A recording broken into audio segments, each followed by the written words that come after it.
जी अब बाकी दोस्तों, मैं दीपेश यारी जेबी के ऑनलाइन क्लास में एक बार फिर से आपका हार्दिक स्वागत करता हूं। हमारी वीडियो निरंतर जेबी के कोचिंग क्लासेस में डल रही है और आशा करता हूं आप लोग सब लोग निरंतर उसको देख रहे होंगे, कुछ चीजें सीख रहे होंगे। जैसा कि आपको कल की वीडियो में मैंने एलसीएम एचसीएफ, सतत भिन्न जिसे लंगड़ी भिन्न भी बोलते हैं, और प्रतिशत से भिन्न को बदलना और भिन्न से प्रतिशत में बदलना मैंने बता ही दिया था। आज उसके हमें क्वेश्चन करने हैं और उसके पहले कुछ जो एलसीएम का रह गया था मैं वो भी आज आपको बता देता हूँ। चलिए क्लास स्टार्ट करते हैं आज की। जैसा कि आपसे पूछ लिया जाता है, जैसे मैंने भिन्न दे दी आपको फ्रैक्शन 1/2, 3/5 और 7/y, कुछ भी ले लीजिए आप, 8 ले लीजिए। ये तीन आपको भिन्न दी हुई हैं, ये तीन भिन्न आपको दी हैं और वो आपसे पूछ लेगा, और एग्जामिनर आपसे पूछ लेगा कि इन भिन्नों का एलसीएम क्या होगा। इन भिन्नों का एलसीएम क्या होगा। अगर ये संख्याएं होती सीधी सीधी 1, 3, 7, तो आपको पता है ये चूंकि अभाज्य संख्याएं हैं और इनके मल्टीपल टूटने नहीं है, अभाज्य संख्याओं की डेफिनेशन ही होती है कि जो खुद से और स्वयं से, मतलब स्वयं से और एक से डिवाइड हो जाए, तो इनका अपन सीधा गुणा कर देते, 7 के 21 हो जाता। लेकिन अगर ये चीजें भिन्न में है, समझ रहे हैं आप, जिसमें अंश और हर दो है, तो इनको हम कैसे सॉल्व करेंगे हम आपको ये बताते हैं। एलसीएम का निकालना है हमें, तो कुछ नहीं करना है हमें, जो ऊपर अंश होते हैं अपने, जो ऊपर अंश होते हैं इनका आप एलसीएम लीजिए और नीचे जो हर हैं आपके उनका आप एचसीएफ लीजिए। ठीक है, महत्तम समाप्त वर्ग तक। चलिए चालू करिए। जैसे 1, 2, 3, 1, 2, 3 का हमें क्या लेना है एलसीएम, क्योंकि हमें निकालना क्या है एलसीएम। जिस भी चीज का एलसीएम निकालना है तो ऊपर एलसीएम और नीचे एचसीएफ। ठीक है, अगर इसी में हमें एचसीएफ, अभी मैं आगे बता देता हूँ एचसीएफ भी निकाल के, तो निकालिए। 1, 3 और 7 का एलसीएम क्या होगा, ये तो आपको पता ही है। 1 और 3 का एलसीएम होगा 21। ठीक है, और एचसीएफ है 2, 5 और 8। इनको गुणनखंड विधि से भी तोड़कर निकाल लीजिए। 2 गुणित 1, 5 के 5 गुणित 1 और 8 के 2 गुणित 2 गुणित 2 गुणित 1। ठीक है, अब एचसीएफ का आपको पता है जो तीनों में कॉमन हो वो एचसीएफ होता है। यहाँ पे 2 है, एक भिन्न कोई भी उठा लीजिए और कंपेयर कर लीजिए। यहाँ पे क्या है 2 है, 2 इसमें है क्या, नहीं है, खत्म काम। मतलब ये कॉमन तो बैठना ही नहीं है, तीनों में जो कॉमन हो। अब ये अगर इसमें 2 है, इसमें 2 नहीं है, तो ये तीसरा अपन देखेंगे ही नहीं, और देखना है तो आप देख लीजिए, इसमें है लेकिन इसमें नहीं है, मतलब 2 तो नहीं होगा। अब इसमें क्या बचता है भिन्न में 1, तो कॉमन क्या होगा 1। अब आप ये नहीं करेंगे क्योंकि ये 2 मल्टीपल है इसके, जब ये दोनों तीनों में कॉमन चाहिए तो तीनों में होना चाहिए, तो 2 नहीं है इसमें तो छोड़ दीजिए, फिर क्या है 1, और 1 इसमें तीनों में कॉमन हो गई। जब कुछ भी एचसीएफ ना निकले तो क्या होगा 1 होगा, ये भी आप समझ सकते हैं। तो इसका क्या होगा 21/1, मतलब यही आपका आंसर होगा 21। 21/1 को क्या लिखेंगे 21 लिखेंगे। ये चीज आपको समझ में आई, बहुत इजी है, कई बार एग्जाम में पूछ ली जाती है। अब चलिए ये तो हो गया एलसीएम निकालिए। अगर वो आपसे बोल दे एचसीएफ निकालिए, मैं क्वेश्चन चेंज नहीं कर रहा हूं जिससे कि आप कंफ्यूज ना हो, यही क्वेश्चन लेता हूं मैं। चलिए तो अब हमें क्या करना पड़ेगा, अगर हमें एचसीएफ निकालना है तो ऊपर हमें अंशों का एचसीएफ और नीचे एलसीएम। ठीक है, तो 1, 3 और 7 यहाँ पे लिख देता हूं रफ करके।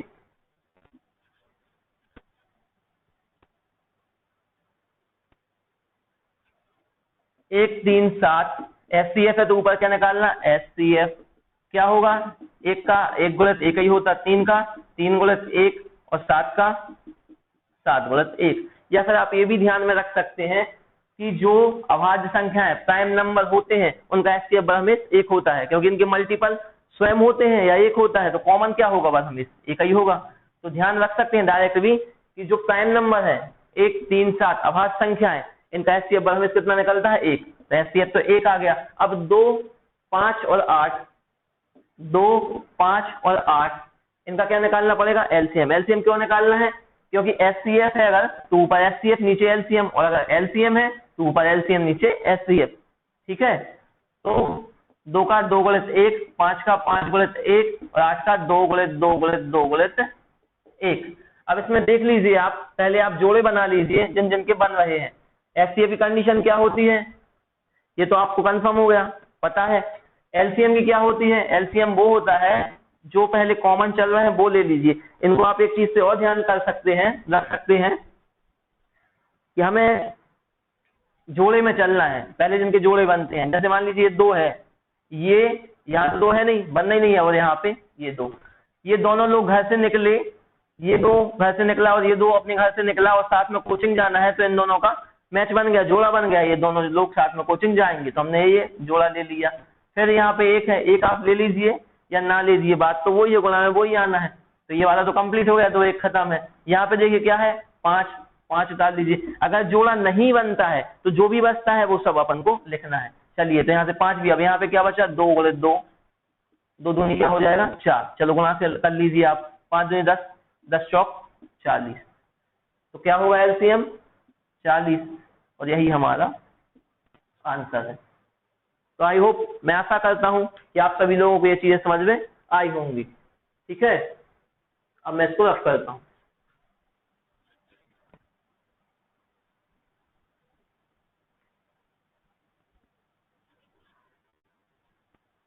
एक चीज और आप नोट कर लीजिए, मैं यहाँ पे लिख देता हूं, अगर हमें एलसीएम निकालना है भिन्नों का, तो अंश का एलसीएम और हर का HCF। ठीक है, नोट करके लिख लीजिए। अगर HCF निकालना है भिन्न का, ये एलसीएम है, ये HCF है, तो अंश का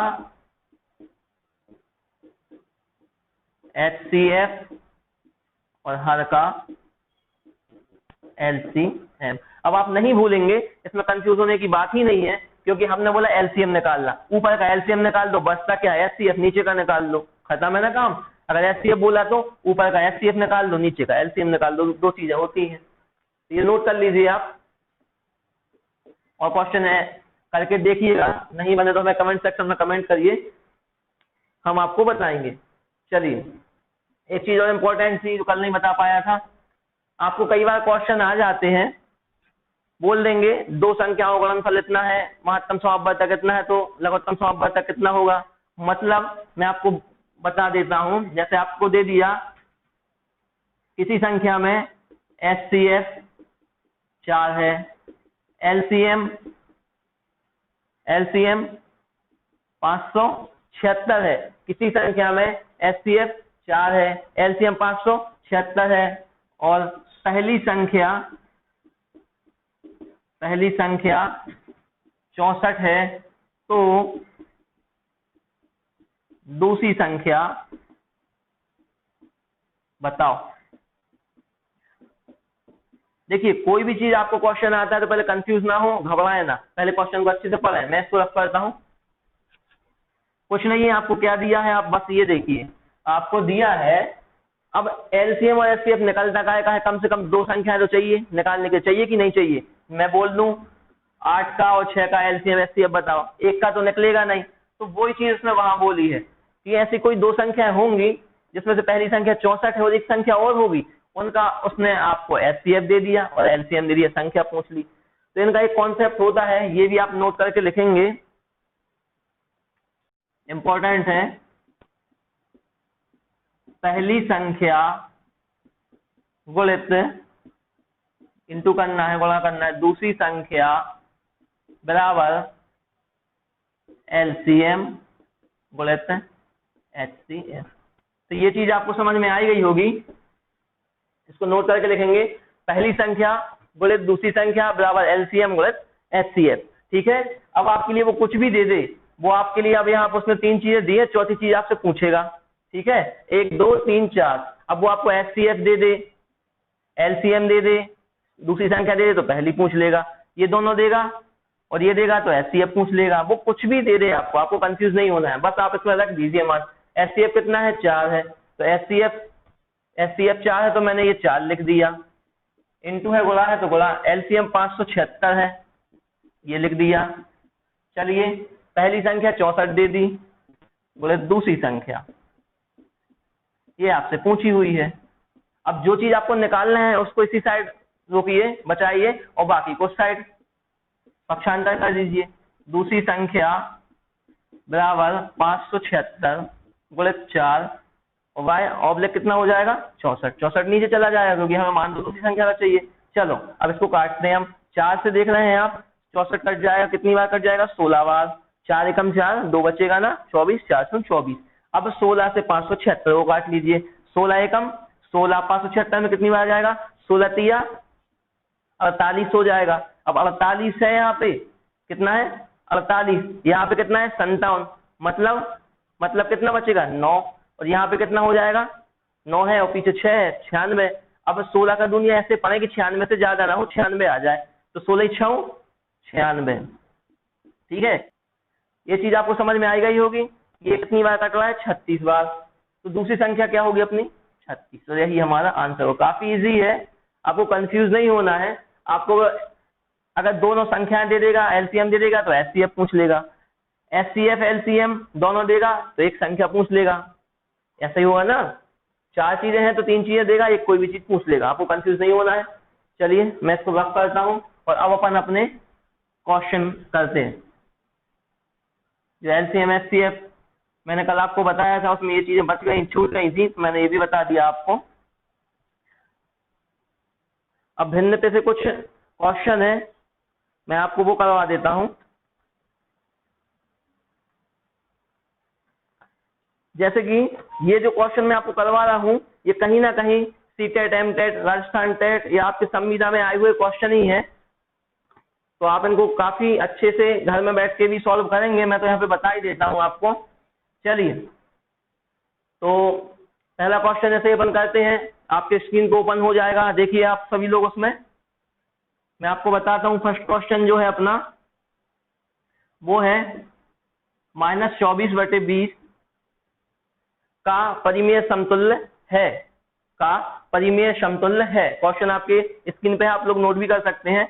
-24/20 का परिमेय समतुल्य है जिसकी दर 25 हो, जिसकी दर 25 हो। देखो क्वेश्चन ऐसे ही आते हैं, आपको लगेगा कि क्वेश्चन आपको घुमाएगा, समझ में नहीं आएगा, लेकिन आपको उसको समझना है, कोई बड़ी बात नहीं है। 24/20 का परिमेय समतुल्य, परिमेय आप जानते ही हैं, समतुल्य इसके समान, दर 25 हो, मतलब आपको दर क्या चाहिए, नीचे क्या चाहिए, हर 25 चाहिए।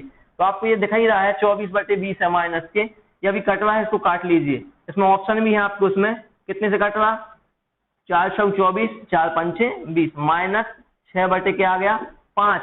अब परिमेय समतुल्य का मतलब क्या होता है, दर 25 चाहिए। अगर नीचे 25 चाहिए तो हमें नीचे काय से गुणा करना पड़ेगा 5 से, जब तो ये 25 होगा। तो ये 25 हो गया यहाँ पे, तो एक साइड तो गुणा होना नहीं है, ऊपर भी होगा, ये देखिए, क्योंकि एक साइड करेंगे तो समीकरण का संतुलन बिगड़ जाएगा, तो दोनों साइड गुणा होता है आंसर हल में। तो 5 × 25 और ऊपर क्या हो जाएगा 5 × 30, लेकिन काय के माइनस के, ऑप्शन ए यही आपका आंसर होगा। क्वेश्चन देख के घबराया ना करें, उसको समझने की कोशिश कीजिए।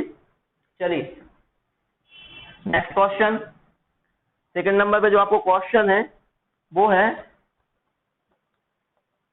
3/7। दूसरा क्वेश्चन जो आपका है वो है 3/7, 4/5, 7/9, 1/2 और 3/5। ये देखिए मैंने दूर दूर लिख दिया, आपको समझ में आए। अब आपको इसमें बताना है बड़ी भिन्न है, मतलब बड़ी भिन्न कौन सी है, ऑप्शन आपके सामने है। तो कैसे करेंगे हम इनको, कई विधि है हमारे पास, क्रॉस मेथड से भी हम कर सकते हैं, डिफरेंस लेके भी हम कर सकते हैं। तो आप बताएं, पहले हम डिफरेंस ले लेते हैं। इनका डिफरेंस कितना है 4, नीचे लिख देता हूं मैं, इनका डिफरेंस है 4, ये डिफरेंस आंसर हर का। इनका है 1, इनका है 2, इनका है 1 और इनका है 2, इनका भी कितना है 2। तो पहले आपको मैंने बताया था, क्या बताया था मैंने, कि जिनमें डिफरेंस समान है, इसमें 1 है इसमें 1 है, तो अगर डिफरेंस समान है और उचित भिन्न है, उचित भिन्न की डेफिनेशन आपको पता ही है, अंश छोटा होना चाहिए किससे, हर से। तो उनमें जो भी भिन्न बड़ी होगी वह भिन्न वैसे ही बड़ी है। ठीक है, तो आप देख लीजिए, ये भिन्न और ये भिन्न, इनका डिफरेंस 1 है, 4 5 में 1 का, 1 2 में 1 का। 4/5 और 1/2 में से कौन सी भिन्न बड़ी है, ये आपको दिखाई 4, ऊपर देखिए आप तो 4 और यहाँ पे क्या है 1 है, डिफरेंस समान है, मतलब 4/5। इन दोनों में से बड़ी भिन्न तो हो गई 4/5। ठीक है, अब आप ये दोनों भिन्न निकल गए, इन दोनों में से ये बड़ी है। अब ये देखो इन दो भिन्नों का भी एक सा है अंतर, ये दो इन दोनों में भी आप देख लीजिए, इन दोनों में क्या होगा। अब आपको ये दोनों भिन्न देखनी है, यहाँ 2 का अंतर, यहाँ 2 का अंतर, तो इनमें बड़ी भिन्न कौन सी हो जाएगी। यहाँ पे 3 है, यहाँ पे 7 है, तो ऑब्वियसली 7 वाली हो जाएगी। तो यहाँ पे क्या आ गया 7/9। अब 4 भिन्न तो आपकी हो चुकी, ये हो चुकी, ये हो चुकी, ये हो चुकी और ये भी हो चुकी। अब आपके पास एक भिन्न और बचती है 3/7, अभी वो हम ले रहे हैं। चलिए अब इनमें चेक कर लीजिए, अब इनका अंतर तो समान है नहीं, तो क्रॉस मेथड ले लीजिए। 9 चौके 36 और 5 7 35। तो देखिए जो 36 है वो 35 से बड़ा है, तो इन दोनों में बड़ी कौन सी होगी, ये। अब कुल आपके पास एक और बची है 3/7, बस इसमें और देख लीजिए। 5 3 15, अब इन दोनों को चेक करना है। 5 3 15, 7 चौके 28, तो बड़ी क्या है 28 वाली, मतलब इन सब में सबसे बड़ी भिन्न क्या है 4/5, ऑप्शन नंबर ए। ये चीज समझ में आ गई। मैं अब इसको रफ करता हूँ, आप चाहे तो इसको डायरेक्ट भी कर सकते थे, इतना सब कुछ नहीं करना तो आपको, आप डायरेक्ट भी निकाल सकते हैं। कैसे, क्रॉस मेथड से एक एक भिन्न को आप डायरेक्ट करके निकाल सकते हैं। समझ गए कैसे, बता देता हूँ 1 मिनट। यहीं पे देखिए मैं लिख नहीं रहा हूँ। 3 5 15 और 4 7 28, तो 15 तो छोटा होता है, 28 बड़ा होता, तो इन दोनों में तो ये बड़ी हो गई। अब इन दोनों में चेक कीजिए, 9 चौके 36 और 7 15 35, 35 छोटा है 36 बड़ा, ये भी गई ये भी गई। अब इन दोनों में तो यही बड़ी है। अब इन दोनों में 5 एकम 5 और 4 दूनी 8, ये भी गई, ये 4 है ये 8 है। अब इन दोनों में बचा 4 पंचे 20 और 3 5 15, 15 बड़ा का 20 20, तो सबसे बड़ी भिन्न ये है। डायरेक्ट भी कर सकते हैं आप लोग। चलिए नेक्स्ट क्वेश्चन, तीसरा क्वेश्चन है 2/3, 3/5 और एक है 5/8। क्या है क्वेश्चन, आप पढ़ लीजिए। 2/3, 3/5 और 5/8 में सबसे बड़ी और सबसे छोटी भिन्न का अंतर बताइए। मतलब इनमें सबसे बड़ी भिन्न कौन सी है और सबसे छोटी भिन्न कौन सी है, उनमें हमें क्या चाहिए, अंतर चाहिए। तो सबसे पहले बड़ी भिन्न देख लो। क्रॉस मेथड मेरे हिसाब से सही है, डायरेक्ट आप निकाल लेंगे। 5 दूनी 10, 3 3 9, इसका 10 इसका 9, तो बड़ी कौन कहलाई, अभी तो ये। इन दोनों का चेक हो गया, अब इन दोनों का चेक कर लीजिए। 8 दूनी 16 और 3 5 15, मतलब 15 बड़ा की 16 16, तो इसका मतलब ये है कि सबसे बड़ी भिन्न तो हो गई 2/3, ये हो गई 2/3 सबसे बड़ी। अब ये जब बड़ी हो गई तो इसको छोड़िए, अब अपन कौन सी देख ले रहे हैं, छोटी। अब इन दोनों में क्योंकि ये तो सबसे बड़ी है, तो 8 दिया 24 और 5 25, कौन सी छोटी है 3/5, क्योंकि 25 तो बड़ा है 24 से। तो आप कौन सी ले रहे हैं 3/5, ये हो गई छोटी, ये बड़ी, ये छोटी। अब दोनों को क्या चाहिए हमें, अंतर निकाल लीजिए। 2/3 ऋण 3/5, अंतर है ना माइनस। ठीक है, लघुत्तम ले लीजिए, दोनों अभाज्य संख्या है, पता है दोनों को गुणा करना पड़ेगा। 5 3 15, 5 दूनी 10, या फिर यहाँ से कर लीजिए। 3 5 15, 5 आया, 5 दूनी 10 और 3 3 9, क्या आ जाएगा, 10 में से 9 जाएगा 1 और नीचे 15, और यही आपका आंसर होगा। ऐसे क्वेश्चन आपके कहीं ना कहीं एग्जाम में आए हुए हैं। ये क्वेश्चन कोई मन से क्वेश्चन नहीं करवा रहे हैं, ये सभी आपके एग्जाम में आए हुए क्वेश्चन है। चलिए इसको रब करता हूँ। वीडियो को पूरा देखिएगा, जब भी आपको क्वेश्चन कैसे आते हैं क्या होता है आपको समझ में आएगा। आप वीडियो को पूरा देखिएगा। चलिए नेक्स्ट क्वेश्चन है, काफी अच्छा क्वेश्चन है। यदि समीकरण 6 सही 3/a, b सही 2/3 बराबर कितना दिया है 30 दिया हुआ है आपके सामने। में भिन्न अपने न्यूनतम रूपों में है, न्यूनतम रूपों में मतलब न्यूनतम रूप में है, तो a तथा b के मान होंगे। इसको ऑप्शन भी लिख देता हूं, आपके बोर्ड पे तो है ही, क्योंकि ये वाला जो क्वेश्चन है अपन ऑप्शन से करेंगे। क्यों करेंगे मैं अभी आपको बताता हूं।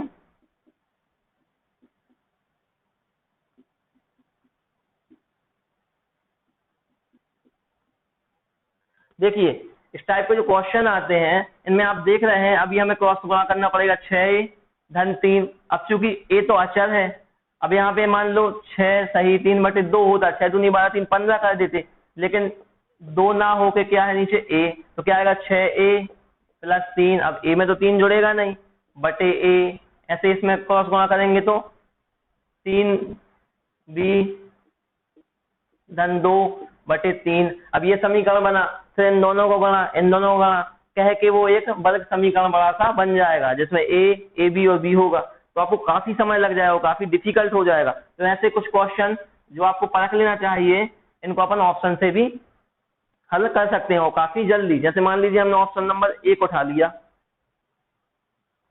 पहले ही उठा लेते हैं, क्या है ये वाला। चलिए a और b के मान है, ये a का मान है, ये b का मान है, क्वेश्चन में दिया ही है आपके, तो आपको बस रख के देखना है। ये देखिए ये जहां बराबर लगा है चिन्ह, मतलब वो कह रहा है कि ये पक्ष और ये पक्ष, ये LHS बराबर RHS, लेफ्ट हैंड साइड बराबर राइट हैंड साइड। तो बस इसमें मान रखिए वो 30 आ जाना चाहिए। क्या रखना है 6 सही 3 बटे a की जगह पे क्या रखना है 7, a की जगह पे 7 और b की जगह पे 4, बस आपका क्वेश्चन हल हो जाएगा। यहाँ देखिए क्रॉस लगा दिया, b की जगह पे क्या रखना है 4 और 2 बटे 3, बस हल कर लीजिए। 6 7 कितना हो जाएगा 42, 42 और 3 45 बटे 7, ठीक है, गुणित 4 तिया 12, 4 तिया 12 और 2 14 बटे 3। अब गुणा है, लघुत्तम तो लेना नहीं है, प्लस माइनस में लिया जाता है, ये तो आपको पता ही होगा। अब बस कट रहे हैं तो काट दीजिए, 7 दूनी 14 और 3 से 45 कितनी बार जाएगा 15 तिया 45, यहाँ पे 1 1 बचे, यहाँ पे 15, यहाँ पे 2, 15 दूनी 30। तो देखिए हम LHS लेके चले थे, हमारे लिए क्या है RHS, मतलब हमारा ऑप्शन सही है। तो आप ऑप्शन से भी क्वेश्चनों को हल कर सकते हैं, भी मतलब में आप परेशान ना हो वहां पे, क्योंकि आपको 10वीं की परीक्षा तो दे नहीं रहे हैं आप, कि आप जब विधिवत हल करेंगे तभी आपको 1 नंबर मिलेगा। उनको तो आंसर से मतलब है, आप लिखें अन्यथा बिल्कुल भी ना लिखें, स्मार्ट वर्क कीजिएगा। भिन्न में सबसे बड़ी भिन्न है, चलिए 4 ऑप्शन आपको दे दिए हैं, 24 बटे 25, 10 बटे 11, 99 बटे है 100 और आपके 68 बटे है 69। ये A है, ये B है, ये C है, ये D है। अब आपको चेक करने के पहले एकदम घबराइए नहीं कि हम क्या करें, क्रॉस गुणा करें क्या नहीं करें। आप पहले अंतर भी तो देख लीजिए, यहाँ भी 1 का है, यहाँ भी 1 का है, यहाँ भी 1 का है, यहाँ भी 1 का है। जब अंतर समान है, अंतर सभी भिन्नों के समान है, तो हमें क्या करना है, जो सबसे बड़ी भिन्न होगी वह सबसे बड़ी होगी, जो सबसे छोटी है वह सबसे छोटी होगी। तो आपको इसमें बताना क्या है, सबसे छोटी भिन्न, सबसे बड़ी भिन्न कौन सी हो जाएगी ये, क्योंकि ये 99 है, ये 10 है, ये 24 है, ये 68 है, ठीक है। दूसरे नंबर पे कौन सी होगी, ये फर्स्ट नंबर पे आ जाएगी, सेकंड नंबर पे ये वाली आ जाएगी, ठीक है, थर्ड नंबर पे ये वाली आ जाएगी और सबसे छोटी ये वाली हो जाएगी फोर्थ नंबर पे, ठीक है। ये चीज तो आपको समझ में आई होगी, आपका आंसर होगा 10 बटे 11। इसको आप आरोही अवरोही कैसे भी क्रम में अब लिख लीजिए, मैं आपको पिछली वीडियो में बता चुका हूँ। एक और काफी इंपॉर्टेंट क्वेश्चन है, सरलीकरण का है। ये चीज मैंने आपको बोर्ड मास जब पढ़ाया था, जब बहुत अच्छे से बताई थी कि बोर्ड मास का मतलब क्या होता है। अगर गुणा भाग धन ऋण सब साथ में आ गया तो आप करेंगे क्या। अगर आपने वीडियो ना देखी हो तो पहले बोर्ड मास की वीडियो देख लें। चलिए क्वेश्चन है 1/5, ये डिवाइड है, भाग का चिन्ह है 1/5, ऑफ या का हिंदी में लिखा आ सकता है, और 1/5 या 1/5। ये फिर से भाग है 1/5 का, 1/5 भाग है 1/5। इसको क्या करना है, हमें सॉल्व करना है। कैसे हम सॉल्व करेंगे, अगर आपने बोर्ड मास पढ़ा है, बोर्ड मास, तो मैंने बताया था पहले ब्रैकेट हल होगा। ब्रैकेट क्योंकि इसमें है नहीं, कहीं भी क्वेश्चन में ब्रैकेट लगा है नहीं है। फिर ओ का मतलब होता है ऑफ, ऑफ का हिंदी मीनिंग है का, ये दिया, ये हल होगा। डिवाइड समझ रहे हैं ना आप, भाग, उसके बाद इस का के बाद ये भाग होगा, मल्टी गुणा, ये माइनस ये प्लस, सब्ट्रैक्शन सप्लीकेशन, ठीक है। अब इस क्वेश्चन को हल करने के लिए आपको ये मैंने दे दिया, अब आपने ये देख लिया ये भाग है और ये का है, चिन्ह निशान तो दो ही है, यही तो हल होने हैं बस। तो हमने क्या बोला, पहले क्या होना है इसके अनुसार का ऑफ, क्योंकि ये देखो डिवाइड के पहले भी वो लिखा हुआ है, तो इसको पहले हल कर लीजिए। चलिए यहाँ हम सॉल्व करते हैं।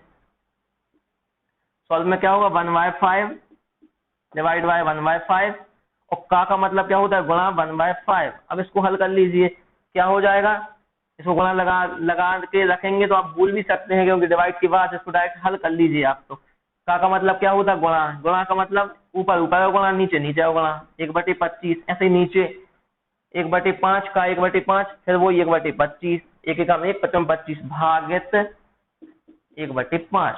अब ये भाग तो लगा है लेकिन ये भी तो हल हो रहा, अब इसको भी हल कर लीजिए आप। कैसे हल करेंगे आप, इसमें कंफ्यूज ना हो आप बिल्कुल भी कि भाग है 25 में किसका भाग देना, क्या कर दें। बिल्कुल मैंने आपको गुणात्मक प्रतिलोम बताया था, गुणात्मक प्रतिलोम 1/5 ये भाग है, भाग से हमें गुणा में जाना है, तो यहाँ पे गुणा लगा लीजिए, बस संख्याओं को पलट दीजिए। 25 बटे क्या हो जाएगा 1, और 25 के बटे 1 करने का तो कोई मतलब है ही नहीं, क्योंकि 25 ही होगा। यहाँ पे 1/25 है, ये भाग जब गुणा में होगा तो संख्या पलट जाएगी, मतलब 5/1 या 5। बस अब क्या करना है, 25 एकम 25, और 25/5 का मतलब कट जाएगा पचम 25, तो यहाँ पे क्या बचा, अकेला 5, और नीचे क्या बचा 5 एकम 5 पचम 25। अब 5 नहीं बचेगा क्योंकि ये एक ऊपर भी है, 1/5। अब 1/5 बचा तो 5 सही, 1/5 का मतलब क्या होगा, क्या होगा, ये 5 तो आप लिख लीजिए सीधा सीधा, ये 5 लिख लिया। ये अब क्या है, भाग, इस भाग को हमें बदलना है गुणा में, तो ये गुणा में बदल गया, बस संख्या 1/5 थी तो 5 बटे क्या हो जाएगी 1, या फिर 5 ही, और पचम 25, यही इसका आंसर होगा। ठीक है, ऑप्शन नंबर सी। ये समझ में आ रही होंगी आपको, काफी कुछ सीखने को मिलेगा आपको, बस आप हमारी कंटिन्यू वीडियो देखते रहें, और जो भी डाउट हो कमेंट सेक्शन में कमेंट करके हमसे पूछ सकते हैं। वीडियो को पूरा देखें। चलिए, ये कोई काफी इंपॉर्टेंट क्वेश्चन,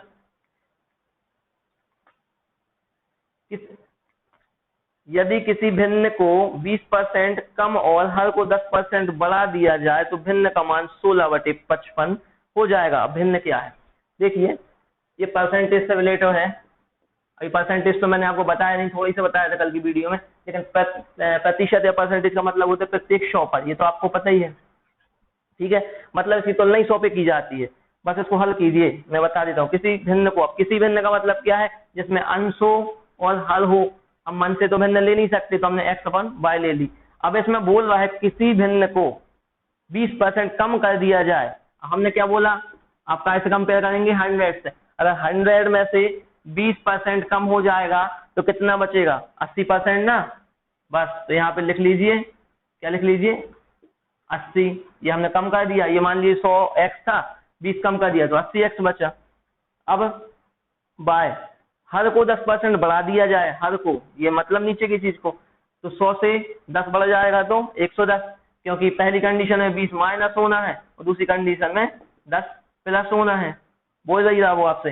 तो इस कंडीशन करने के बाद भिन्न का मान 16/55 हो जाता है, 16/55 हो जाता है। अब भिन्न बताइए क्या होगा, ये चीजें गुणा में है मतलब कटनी है, चलो काट देते हैं हम। यहाँ पे 0, यहाँ पे 0, को प्लस माइनस तो लगा नहीं है, तो 8x/11y इक्वल 16/55।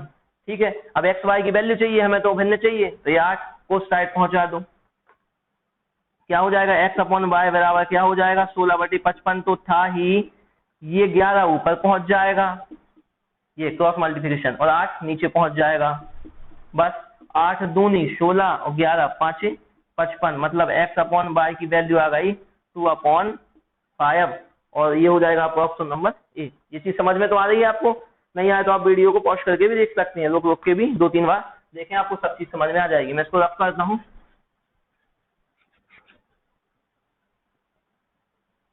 चलिए नेक्स्ट क्वेश्चन। नेक्स्ट क्वेश्चन है आपका जो आपकी स्क्रीन पे है, मैं पढ़ता हूं, आप लोग देखिएगा। एक संख्या का दशमलव निरूपण समझने के लिए, एक संख्या का दशमलव मतलब दशमलव कैसे लगाते हैं, कहाँ पे लगा है, समझने के लिए निम्न में से कौन सी पूर्ण जानकारी अज्ञान होना जरूरी है। यानी अगर आपको दशमलव लगाना है या समझना है कहाँ पे लगा है, तो इनमें से कौन सी कंडीशन सही होगी। जैसे ऑप्शन में है योग, ठीक है, फिर आपका है गुणा, फिर आपका है स्थानीय मान,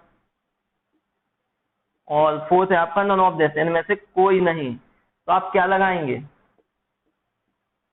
जैसे मान लीजिए मैंने लिख दिया 2966 और मैं बोलूं कि इसमें 3 अंकों बाद दशमलव लगाना है, ठीक है, चलो लगा देता हूं, ये पॉइंट लगा दिया, 966 ये हो गया। तो ये चीज आपको कैसे समझ में आएगी। अगर मैं पूछूं कि कौन सी इकाई, दहाई, सैकड़ा कौन से स्थान पे, हजार के स्थान पे दशमलव है, सैकड़ा के स्थान पे है, दहाई के पे है, इकाई के पे है, ये चीज समझने के लिए आपको सबसे पहले स्थानीय मान का पता होना जरूरी है। स्थानीय मान क्यों, क्योंकि उसमें मैंने बताया अपनी पिछली वीडियो में, ये इकाई का अंक, ये दहाई का अंक, ये सैकड़े का अंक, ये हजार का अंक, यही बताया है ना हमने। तो हमें सबसे ज्यादा इंपॉर्टेंट काय का पड़ेगा, स्थानीय मान का। अगर आपने स्थानीय मान पढ़ा है तो आप समझ जाएंगे ये चीजें।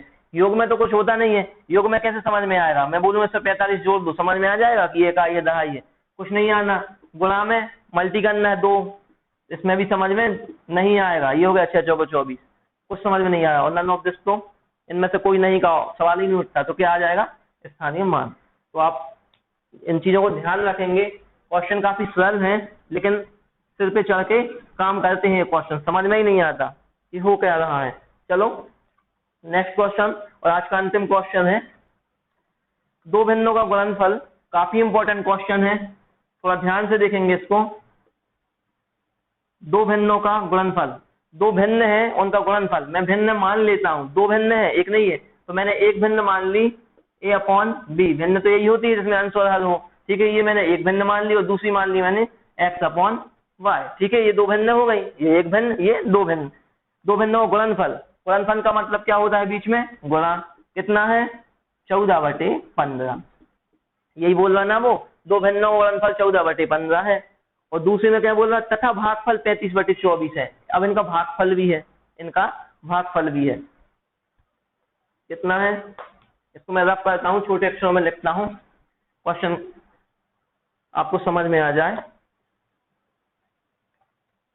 दो भिन्न हमने क्या मानी थी, a अपॉन बी गुणित x अपॉन वाई, इनका गुणनफल कितना है 14/15 है, ठीक है। और दूसरा क्या है, इनका भागफल।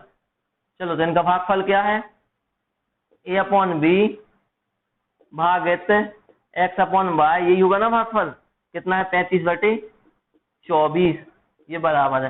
तो पहले तो देखो ये भाग है, इसको हम काय में कन्वर्ट करते हैं, गुणा में, क्योंकि हमारे पास गुणा में एक चीज पहले से है। तो गुणा में करने के लिए क्या होगा, 1/a अपॉन बी गुणा गुणात्मक प्रतिलोम, संख्या पलट जाएगी y अपॉन x बराबर 35/24। ये चीज तो आपको समझ में आई गई होगी, मैंने काफी क्वेश्चन में बता रहा हूं आपको। अब बस एक काम कीजिए, हमें निकालने हैं इनके मान, हमें निकालने हैं इनके मान। तो हम एक भिन्न को आप एक साइड रखिए, दूसरी भिन्न से इनका गुणा कर दीजिए। कैसे, जैसे मैंने बोल दिया, मैंने a अपॉन बी अपने पास रखा और ये चीज गुणा इसका कर दिया, तो क्या हो जाएगा 14y और यहाँ पे क्या हो जाएगा 15x। ये हमारा एक समीकरण बन गया, a अपॉन बी, एक भिन्न का मान मिल गया ये। अब यहाँ से भी हम एक भिन्न का मान निकालेंगे, क्यों निकालेंगे मैं बताता हूँ। a अपॉन बी बराबर क्या हो जाएगा 35/24 तो है ही आपका, ये x ऊपर पहुंच जाएगा और ये y नीचे, तो जब गुणा हो जाएगा इनका, ये देखिए ये दूसरा समीकरण हो गया। अब आपको एक चीज समझ में आ रही होगी कि ए बी बराबर ए और ये भी बराबर ये, दोनों चीजें बराबर हैं और ये दोनों चीजें भी एक हैं। इसका मतलब क्या हुआ, इन दोनों चीजों को हम कहीं ना कहीं बराबर ले सकते हैं। क्यों, ये भी ए बी का मान लिखा है और ये भी ए बी का मान लिखा है, तो क्या मतलब निकलता है इनसे, इनसे मतलब ये निकलता है कि हम ले सकते हैं 144 नहीं है, सॉरी 14y है वो, 14y/15x बराबर 35x और 24 ये y। अब ये क्यों लिया, क्योंकि हमें एक भिन्न में पूरा क्वेश्चन मिल जाए। चलिए यहाँ से तिर्यक गुणा कर लेते हैं। अब हम क्या करेंगे, जो हमारे चर हैं इनको एक साइड कर लेंगे, जैसे बाय का यहाँ पे हम गुणा करेंगे, ये बाय बस को पहुंचाएंगे, 14 को हम यहाँ पे पहुंचाएंगे, क्या हो जाएगा वाई स्क्वायर, ये बाय और ये बाय मिलकर वाई स्क्वायर बना देंगे यहाँ पे, ठीक है। और यहाँ पे क्या हो जाएगा एक्स स्क्वायर, ठीक है। अब क्या होगा, ये हो गया। अब यहाँ पे ये संख्या जैसी तैसी आप लिख लीजिए, 35 था 24 था, बस ये बाय अगर यहाँ पे खाली हो गया तो 14 कहाँ पहुंच गया कहलाया इसके बाजू में, और ये 15 कहाँ कहलाया इसके बाजू में। अब इनको सॉल्व कर लीजिएगा आप, कैसे होगा, देखिए 7 दूनी 14, 7 15 35, ठीक है, और 3 5 15 और 3 8 24, सब कट गए, क्या बचा, ये हो गया अपना y/x का होल स्क्वायर, अगर दोनों पे स्क्वायर है तो अपन एक साथ भी लगा सकते हैं, 5 25 और 8 दूनी 16, और ये स्क्वायर यहाँ से हटेगा यहाँ से, तो यहाँ पे क्या बनाएगा अंदर रूट, मतलब y/x का मान क्या आ जाएगा हमारा, y/x का मान आ जाएगा 5/25 में से क्या निकलेगा 5 × 5, जोड़ा बनेगा 2 का तो 1 5, और यहाँ पे 4 × 4 में से 4, ये आपकी एक भिन्न आ चुकी है, ये आपकी एक भिन्न आ चुकी है। अब मैं इसको ऊपर से रफ करता हूँ, ये आप नोट कर लीजिए, उस साइड में क्वेश्चन चल रहा है, यहाँ पे आपको समझ में नहीं आएगा।